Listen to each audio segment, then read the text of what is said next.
tuhsuha, dan jika kamu menghitung-hitung nikmat Allah, niscaya kamu tidak dapat menentukan jumlahnya. Bakar Al-Mazini rahimahullah pernah berkata, Ya bena Adam, in aradta an ta'lama qadra ma an'ama Allahu 'alaik, faghammid 'ainaka.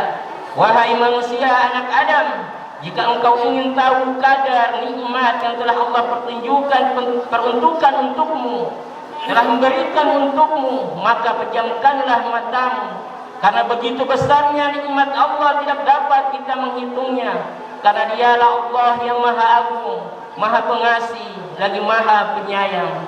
Allahu Akbar, Allahu Akbar, walillahil hamd. Pada hari ini marilah kita merenungkan sejenak betapa besar kegembiraan seorang mukmin dengan kebaikan-kebaikan yang mampu ia laksanakan, terutama kebaikan-kebaikan di bulan Ramadan yang penuh dengan keberkahan.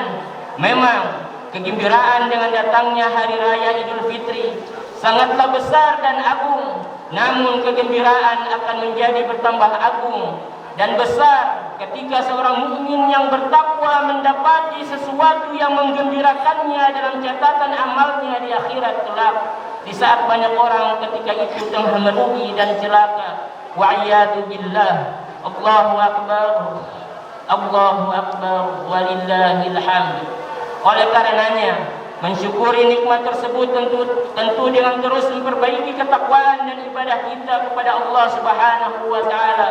Sebagaimana Allah Subhanahu wa taala berfirman, Ya ayyuhalladzina amanu taqullaha haqqa tuqatih wa la tamutunna illa wa antum muslimun.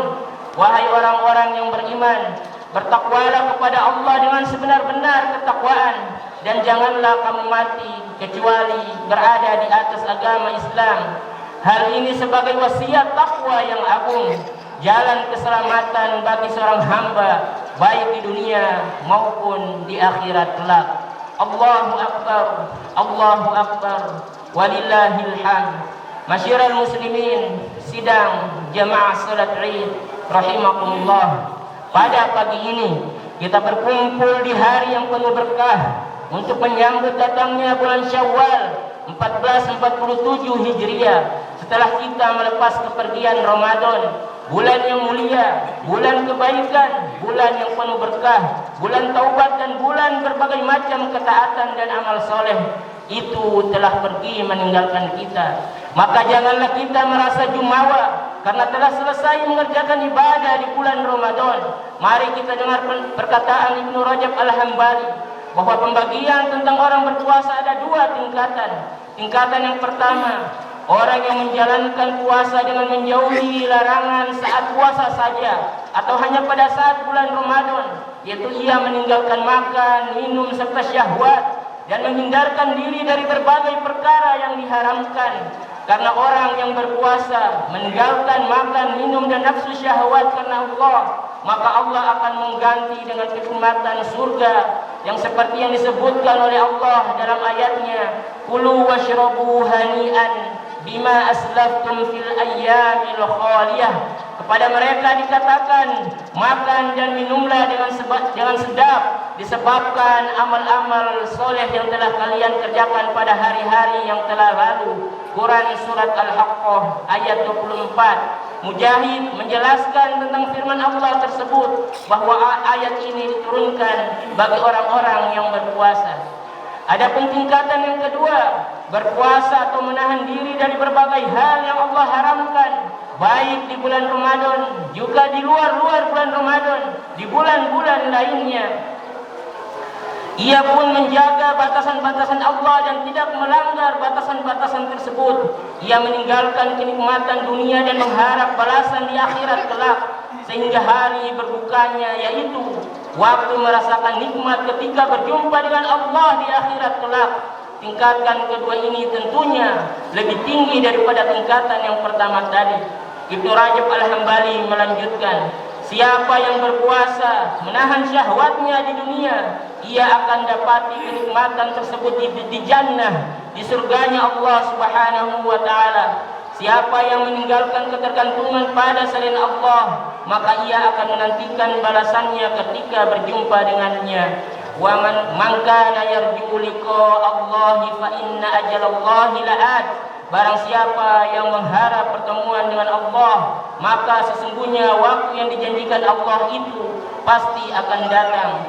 Allahu akbar, Allahu akbar, walillahil hamd. Intinya rahimakumullah, jangan jadikan ibadah hanya pada bulan Ramadan saja. Sebagaimana pokok perintah puasa tersebut yang Allah Subhanahu wa taala firmankan dalam surat Al-Baqarah ayat 183, Ya ayyuhalladzina amanu kutiba alaikumus siyam kama kutiba alal ladzina min qablikum la'allakum tattaqun. Wahai orang-orang yang beriman, diperintahkan atas kamu berpuasa sebagaimana perintah puasa tersebut diperintahkan kepada umat-umat sebelum kamu agar kalian menjadi tattaqun. Dengan sigat fi'il mudhari, tattaqun menunjukkan kontinuitas, terus-menerus istiqomah di atas ketaatan kepada Allah Subhanahu wa taala hingga datang kematian kepada kita. Allahu akbar, Allahu akbar, walillahil hamd. Masyiral muslimin, sidang jamaah salat Id rahimakumullah. Perkataan sebagian salaf sebagaimana dinukil dari Bishr rahimahullah, bi'sal qaum la ya'rifuna Allah haqqan illa fi Ramadan. Inna as-salih alladhi yata'abbadu wa yajtahidu as-sanata kullaha. Sejelek-jelek kaum adalah orang hanya beribadah kepada Allah, mengenal Rabbnya hanya pada bulan Ramadan saja. Ingat, seorang soleh yang sejati, ia akan bersungguh-sungguh beribadah kepada Allah Subhanahu wa taala pada setiap waktu, bukan hanya pada bulan Ramadan saja. Karena kita akan menuju kematian, maka kita harus beramal untuk mempersiapkan kematian tersebut. Dan kita beramal sampai mendapatkan kematian, maka beribadahlah kepada Allah sebagaimana yang diperintahkan. Wa'bud rabbaka hatta ya'tiyakal yaqin. Ibadahilah Tuhanmu, sembahlah Tuhanmu, beribadahlah kepada Allah sampai datang keyakinan, yaitu kematian. Hasan al-Basri menyatakan bahwa Allah tidak menjadikan batasan waktu untuk beramal bagi seorang mukmin kecuali kematian. Maka ingatlah rahimakumullah, jamaah salat Id, a'azakumullah, amalan kita tetap masih kurang dan tetap harus tawadhu, rendah diri. Ibnu Rajab rahimahullah mengatakan, qala ba'dus salaf kanu yad'una Allah sittata ashhurin an yuballighahum syahra Ramadan, thumma yad'una Allah sittata ashhurin an yataqabbalahu minhum. Bahwa sebagian salaf berkata, mereka berdoa selama 6 bulan lamanya agar mereka bertemu dengan bulan Ramadan, dan mereka berdoa selama 6 bulan setelahnya agar amal-amal soleh yang mereka kerjakan diterima oleh Allah Subhanahu wa taala. Karena amalan yang dicintai di sisi Allah adalah amalan yang senantiasa selalu dipertahankan keistiqomahannya, senantiasa kontinu, selalu diamalkan, sebagaimana yang diriwayatkan oleh Bukhari Muslim dari Bunda Aisyah radhiyallahu anha bahwa Rasulullah sallallahu alaihi wasallam bersabda, ahabbul a'mali lillahi ta'ala adwamuha wa in qala. Amalan yang dicintai di sisi Allah Subhanahu wa taala adalah amalan-amalan yang dawam, ketaatan-ketaatan yang kontinu, walaupun amalan-amalan tersebut sedikit. Apabila di Ramadan kita terbiasa berpuasa, maka kita lanjutkan berpuasa sunnah di luar bulan Ramadan. Apabila di bulan Ramadan kita rajin tilawah, maka di luar bulan Ramadan pun kita rajin membaca Al-Quran. Apabila di bulan Ramadan kita terbiasa qiyamul lail, mengerjakan sholat tarawih dan sholat-sholat nawafil yang lainnya, maka di luar bulan Ramadan pun kita terbiasa dengan mengerjakan amal-amal sholat tersebut, walaupun hanya mengerjakan satu rakaat sholat witir. Kemudian apabila di Ramadan kita terbiasa bersedekah, beramal soleh, maka kita lanjutkan, dawamkan amal-amal sholat tersebut di luar bulan Ramadan. Allahu akbar, Allahu akbar, walillahil hamd. Pertanyaannya adalah, apakah takwa itu? Apa yang dimaksud dengan ketakwaan yang dimaksud dari penjelasan kita dari tadi? Maka kita dengarkan dari perkataan Tolak bin Habib rahimahullah, di mana dia berkata, At-taqwa an ta'mala bi ta'atillah ala nuri min Allah tarju thawab Allah wa an tatruka ma'asiyat Allah ala nuri min Allah takhafu 'iqab Allah. Bahwa takwa itu adalah engkau mengamalkan perintah ketaatan kepada Allah Subhanahu wa taala atas petunjuk hidayah cahaya dari Allah Subhanahu wa taala karena mengharapkan pahala di sisi Allah Subhanahu wa taala. Kemudian kita meninggalkan kemaksiatan kepada Allah di atas petunjuk cahaya hidayah dari Allah karena kita takut akan ancaman balasan dari Allah Subhanahu wa taala. Ali radhiyallahu anhu, seorang Khalifatul Rasyid, mengatakan tentang ketakwaan di atas 4 pilar. Yang pertama, al-khawfu minal jalil wal amalu bit tanzil wal qana'atu bil qalil wal istidadu li yaumir rahil. Yang pertama adalah takut kepada Allah Subhanahu wa taala.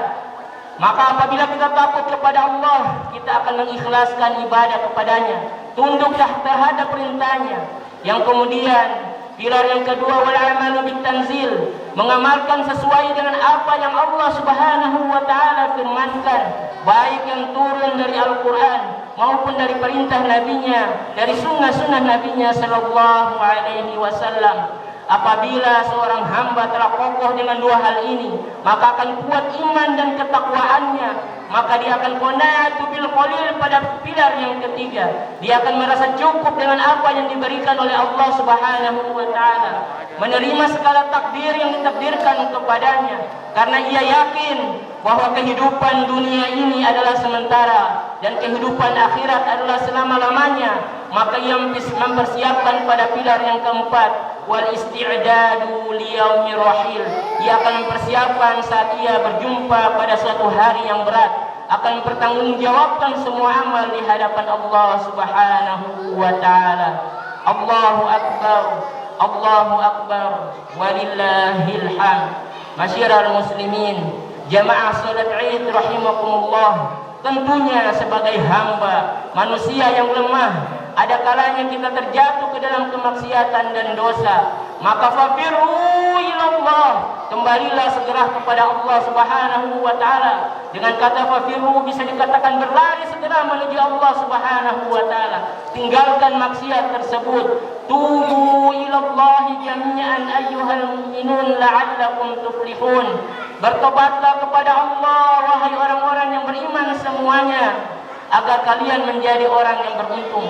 Kemudian Allah Subhanahu wa taala berfirman pada ayat yang lain, illa man taba wa amana wa 'amila sholihan fa ulaika yubaddilullahu sayyi'atihim hasanat wa kana Allahu ghafurur rahima. Kecuali orang yang bertobat, beriman, beramal soleh, bagi mereka Allah Subhanahu wa taala mengganti amal-amal keburukan mereka dengan amal-amal kebajikan. Adalah Dia Allah Maha Pengasih lagi Maha Penyayang.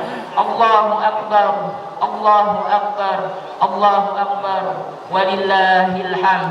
Maka masyiral muslimin, jadikanlah kehidupan kita penuh dengan ketakwaan sebagai bekal perjalanan kita, baik di dunia maupun di akhirat. Allah Subhanahu wa taala berfirman, "Wa tazawwadu fa inna khairaz zadi taqwa."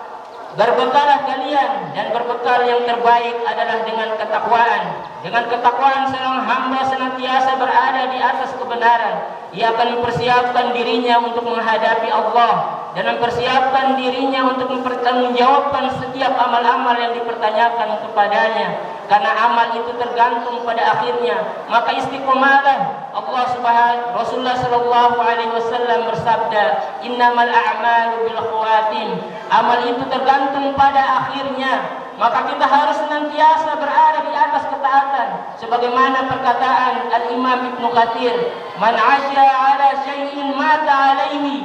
Barang siapa yang menghidupkan pola ketaatan kepada Allah, barang siapa yang terbiasa hidup dengan pola tertentu, maka Allah akan matikan ia di atas pola tertentu. Maka perbiasakan hidup kita di atas pola yang sehat dalam ketaatan kepada Allah Subhanahu wa taala. Barang siapa mempertahankan ketaatannya hingga datang kematiannya, maka ia adalah orang yang selamat. Semoga Allah Subhanahu wa taala menghidupkan kita, menjaga kita di atas ketaatan dan ketakwaan kepadanya, dan mematikan kita di atas ketakwaan pula, membangkitkan kita bersama orang-orang yang bertakwa, dan memasukkan kita ke dalam surganya Allah Subhanahu wa ta'ala. Inna lil muttaqina mafaza. Hanyalah orang-orang yang bertakwa yang mendapatkan kemenangan dan dimasukkan ke dalam surganya Allah Subhanahu wa ta'ala. Inna Allaha wa malaikatahu yusalluna 'alan nabi ya ayyuhalladzina amanu sallu 'alaihi wa sallimu taslima. Allahumma salli 'ala Muhammadin wa 'ala ali Muhammad wa barik 'ala Muhammadin wa 'ala ali Muhammad kama sallaita wa barakta 'ala Ibrahim wa ali Ibrahim innaka Hamidum Majid. Allahumma ighfir lil muslimina wal muslimat والمؤمنين والمؤمنات الأحياء منهم والأموات إنك سميع قريب مجيب الدعوات يا قاضي الحاجات. اللهم اغفر لنا ولوالدينا وللمؤمنين والمؤمنات يوم يقوم الحساب. ربنا أفرغ علينا صبرا وثبت أقدامنا وانصرنا على القوم الكافرين. اللهم تقبل منا صلاتنا وقيامنا وصيامنا وسجودنا وركوعنا وتمم تقصيرنا يا الله يا أرحم الراحمين. ربنا أعز الإسلام والمسلمين وأذل الشرك والمشركين ودمر أعداءك وأعداء الدين. ربنا لا تزغ قلوبنا بعد إذ هديتنا وهب لنا من لدنك رحمة إنك أنت الوهاب. ربنا آتنا في الدنيا حسنة وفي الآخرة حسنة وقنا عذاب النار. اللهم إنا نسألك الهدى والتقى والعفاف والغنى. يا مقلب القلوب ثبت قلوبنا على طاعتك. يا مصرف القلوب صرف قلوبنا على دينك. ثبت قلوبنا على دينك وصرف قلوبنا على طاعتك. وصلى الله على نبينا Muhammadin. Di akhir khutbah saya ucapkan selamat hari raya Idul Fitri. Taqabbalallahu minna wa minkum shalihal amal minal aidin wal faizin. Taqabbalallahu minna wa minkum. Mohon maaf lahir dan batin.